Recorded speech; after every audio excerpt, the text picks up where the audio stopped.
I'd invited her way back in August and didn't think she would come to Shepherd's Bush. She's come to visit us today to see what we do, how we do it, and talk to some of our staff and volunteers. We invited her because we opened up a new premises in this part of the borough, which is a highly deprived part of the borough.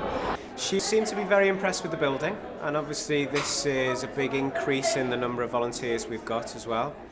So she was interested in how we're developing as an organisation and the fact that we're volunteer based, and we're very much interested in expanding again over the next year. Whenever she goes to Citizens Advice Bureaus, she's so keen that they have trouble kind of getting her away in a way, because she's really keen on what goes on within Citizens Advice and knows quite a lot. We've had all the managers here and lots of different types of volunteers, from advisors to assessors to administrators. It was the first time I've met Princess Anne. The Princess has had lots of opportunity to talk to them and really find out what they do. She seemed genuinely interested and had plenty of background knowledge. But then if you have a look at her timetable, she's obviously been to an awful lot of CAB bureaus since 1990. I think she was quite interested in the fact that we've got two offices and we managed to, straddle both together.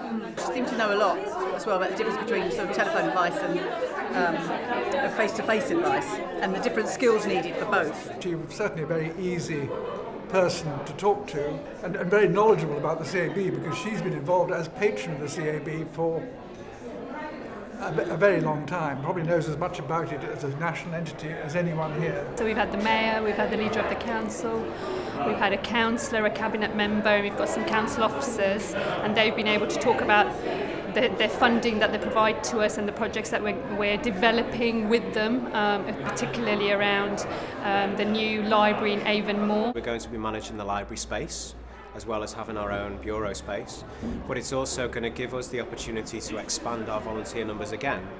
So we're probably going to take on a group of around 30 new volunteers to do the library role, as well as expanding our current roles such as gateway and advice and reception. I mean, I used to do telephone advice, I used to do generalist advice, now I'm a supervisor. We recruit 3 times a year, so we never switch off our recruiting.